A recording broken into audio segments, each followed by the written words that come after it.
12-year-old Malik had never been in trouble before. A straight-A student, polite to his elders, and always willing to help his mother, he was the kind of boy any parent would be proud of. But today, everything changed. It started when Malik left the local library, clutching a thick book about engineering, his favorite subject. He had dreams of building things, of creating a future where his mother wouldn't have to work double shifts just to keep a roof over their heads. As he walked down the sidewalk, lost in thought, a police cruiser screeched to a stop beside him. "Fake it. Hands where I can see them." Malik froze. Two officers stepped out, their hands hovering near their holsters. He didn't understand. What had he done? I didn't do anything," Malik stammered, his heart pounding. "Just put the book down and turn around," the taller officer barked. "We got a report about a kid fitting your description stealing from a corner store." Malik's mouth went dry. "I didn't steal anything. I just came from the library." The second officer snatched the book from Malik's hands and tossed it to the ground. "A little thief with a smart mouth, huh?" Before Malik could say another word, the first officer grabbed him roughly and shoved him against the police car. The cold metal pressed against his cheek as he felt the tight grip of handcuffs locking around his wrists. People on the street stopped and stared, some shaking their heads, others taking out their phones to record. "Please call my mom," Malik pleaded, his voice trembling. "We'll deal with that later," the officer muttered, shoving him into the back seat. Tears stung Malik's eyes as the car sped off. How had this happened? He wasn't a thief. He was just a kid who loved to learn. At the station, the nightmare continued. He was placed in a holding cell, surrounded by older men who looked at him with suspicion. His small hands trembled as he hugged himself, trying to stay out of sight. An hour passed. Then two. Finally, the cell door opened, and the officers dragged him to an interrogation room. A man in a suit sat across from him, his expression unreadable. "You know what happens to thieves, boy?" Malik shook his head. "I didn't steal anything," he whispered. The officer who had arrested him smirked. "Surveillance footage says otherwise." Malik's eyes widened. "That's impossible. I wasn't even near that store." The man in the suit leaned forward. "You're a liar just like all the others.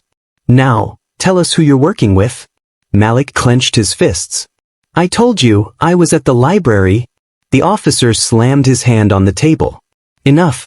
Then, the door burst open. A woman strode in, her heels clicking against the floor with authority. She was dressed in an elegant navy blue suit, her natural curls framing a face filled with quiet power. Behind her, a cameraman followed, recording everything. The officers looked stunned. "Who let you in?" The woman crossed her arms. "I let myself in. And I have a few questions." Malik's heart leaped when he recognized her, Amira Johnson, one of the most powerful civil rights attorneys in the country. His mother always talked about her, about how she fought against injustice and never backed down. She turned to Malik and smiled warmly. "Are you okay, sweetheart?" Malik nodded slowly, his breath shaky. Amira turned back to the officers, her expression turning icy. "Do you have any real evidence that this boy stole anything?" The officers exchanged nervous glances. "We have a witness," one mumbled. Amira arched an eyebrow. "Oh really? Because I just reviewed the store's surveillance footage and you know what I saw? A boy in a red hoodie stealing. This child is wearing blue. You arrested the wrong kid." The officers went pale.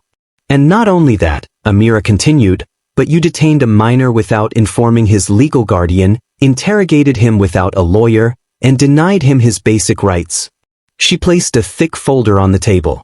"I have a lawsuit ready to file against this department, and every single one of you is about to be held accountable." The man in the suit swallowed hard. This is a misunderstanding." "No," Amira interrupted, her voice like steel. "This is a crime." The officers scrambled, unlocking Malik's handcuffs and stumbling over apologies. But Amira wasn't done. "This footage is already live," she said, motioning to the cameraman. "The world is watching. Your careers? They're over."